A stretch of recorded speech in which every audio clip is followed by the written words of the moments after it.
Hello dear my friends, tonight we are going to be talking about a very important concept of pull up and pull down resistors as they are used in embedded system. So why should we talk about the pull up and pull down resistors?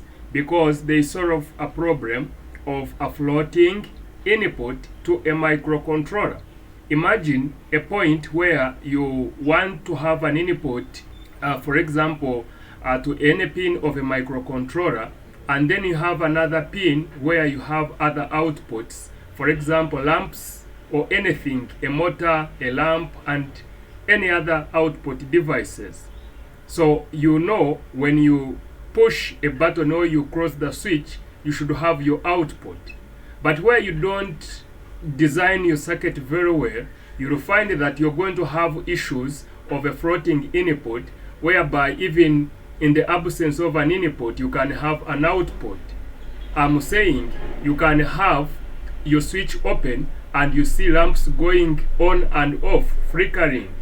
So that is the problem that comes from a floating input. So usually in embedded systems, we have three logic states.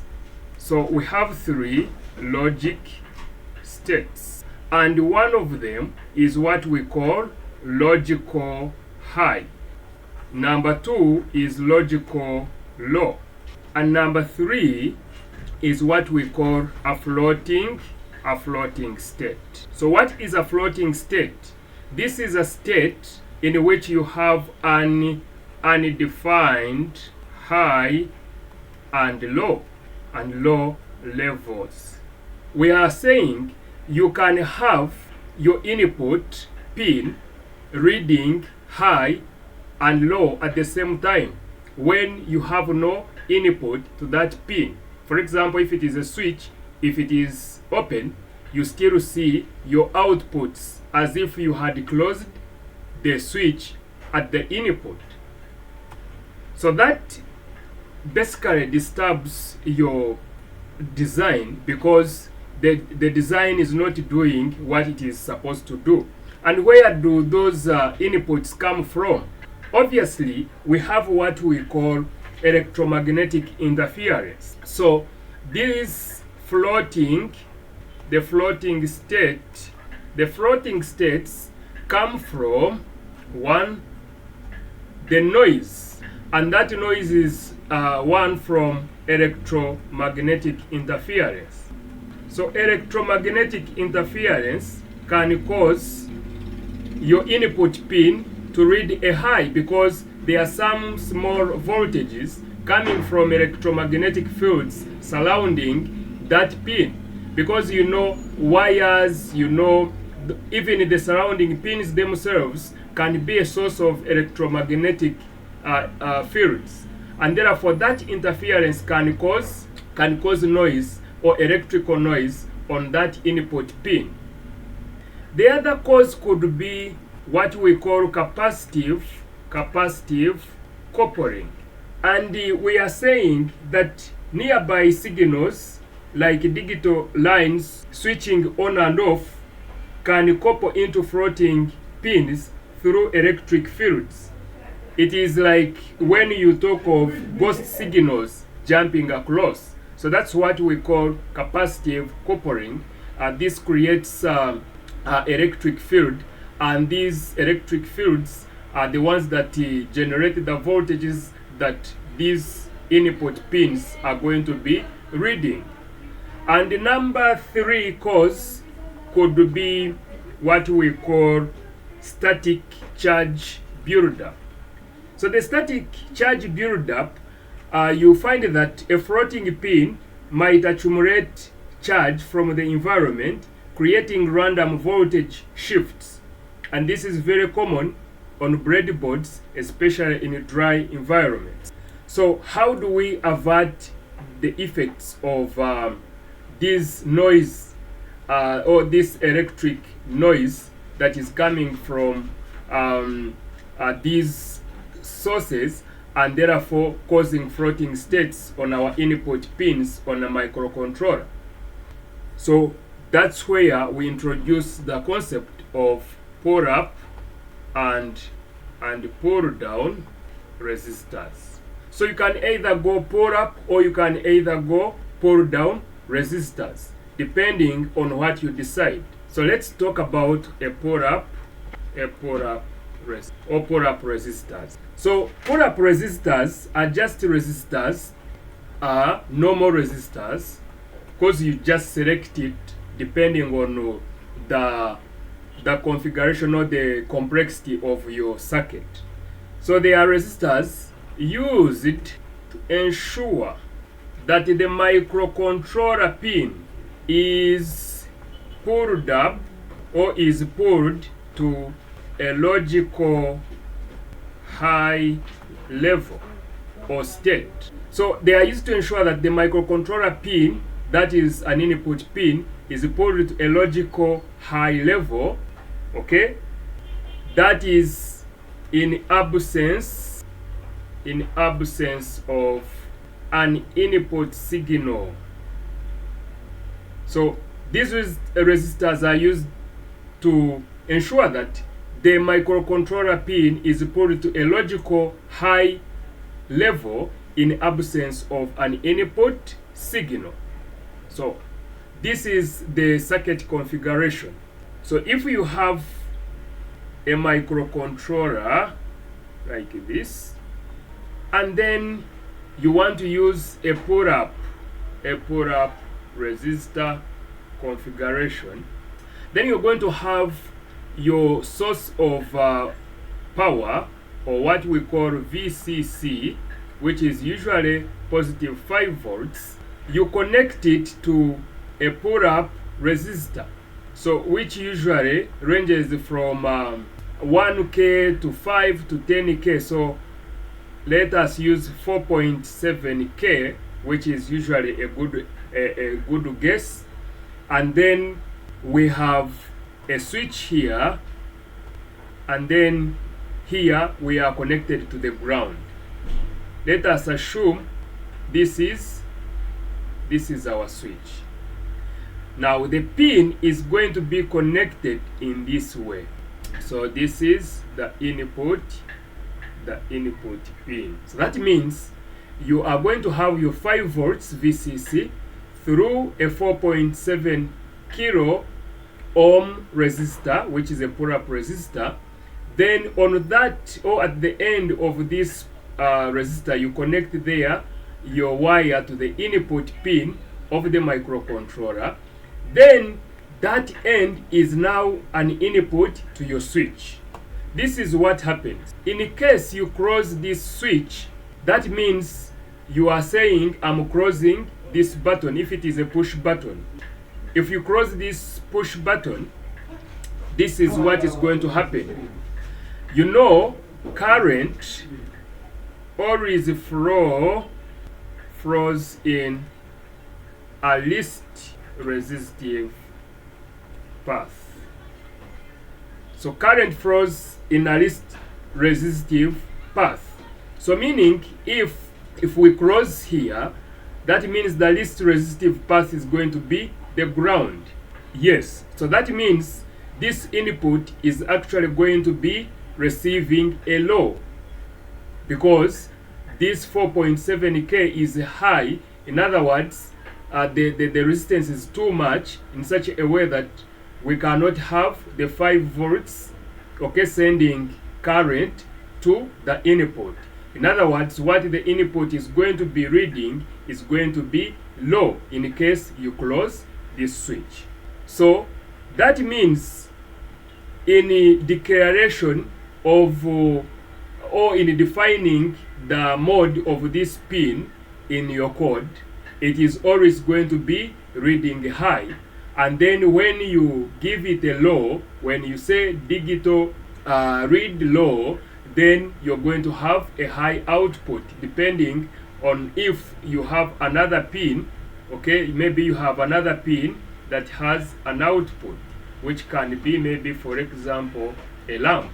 So the moment you close here, you have your lamp opening. You push again, you close, and then you open, and then you find that this lamp is going off. So that is the essence of having a pull-up resistor. If you don't use a pull-up resistor and you try pushing this button, you'll find that the output is going not to be, you will not be able to differentiate whether the pin is receiving an input or not. So we shall verify that the moment we go to our simulation environment. Now let's go and discuss the pull down resistor. So pull down resistor. So the pull down resistor again works like a pull up resistor, only that now the pin of the microcontroller is going to be pulled to a logical low level or to a logical low state in the absence of an input signal. So here the resistor pulls the microcontroller input pin, to a logical low level in absence of an input signal. So that means in normal operation of the circuit, when you don't have any input signal, the microcontroller is always going to be reading, it reads a low state. Whereas on the other side, on the pull-up resistor, the microcontroller always reads a high state. So let's look at the circuit. If you were to connect it on your microcontroller, this is how it would look like. So you're going to have your resistor connected to the ground, and then from it you enter a switch. So you enter a switch, and then outside, after coming out of the switch, you have a VCC, which is always about 5 volts. And now this is how the pin is connected. Remember, this is your microcontroller, and maybe probably you have your out pin somewhere that is maybe connected to maybe a RAM. So the moment you close this switch, that means current will flow, okay, in the least resistive path. So you can see the moment you close here, you have a positive 5 volts here. Current will be forced by the VCC, and then you'll have a high being read, or a high that is going to be activating the microcontroller unit. So the other side, we had a low activating the microcontroller unit. Here it is a high that is activating the microcontroller unit. So in simple terms, if you have a pull up and a pull down resistor,